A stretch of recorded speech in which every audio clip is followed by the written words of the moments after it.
Portland DA announced charges against the woman after she randomly pushed the baby on the tracks unprovoked. She's now receiving serious felony charges, and even stating she will be held without bail. But the troubling aspect of the story comes from KGW8, where they stated she had several previous felony and misdemeanor charges and is currently homeless. But the most insane part of her story is just last year, she randomly slashed a guy giving her breakfast, stating she was having a breakdown and blacked out. But Portland being Portland, the DA and judge dismissed the charges days later for unknown reasons. So now it makes sense that their trains look like this. Don't do it. I am done. You gotta quit pushing the button. Don't do it. With transients randomly attacking people in stores, and even invite themselves into people's homes and fall asleep in their kids' bedroom.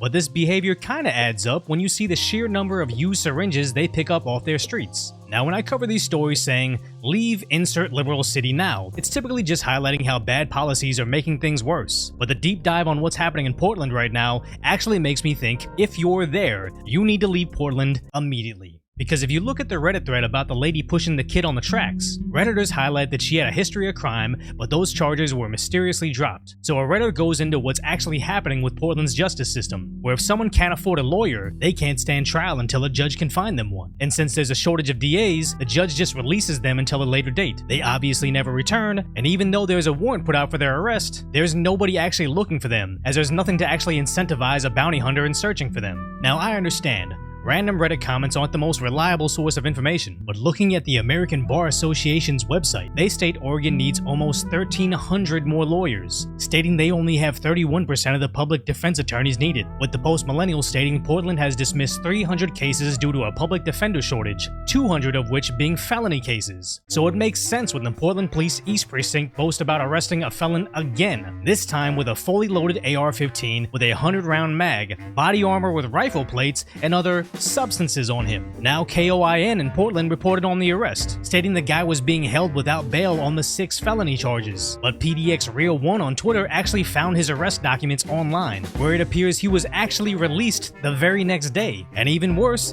it looks like he was released with 0 bail. So when you have a lady with an extensive criminal history allowed to roam the streets and push babies onto train tracks, not only do you know why it's happening, it's actually the least of your worries in Portland. Although some Redditors claim they actually enjoy the danger of being surrounded by these types, at least the average Portland resident can save themselves $4 when trying to watch Mad Max, because you can just open up your window and see their community theater playing it live.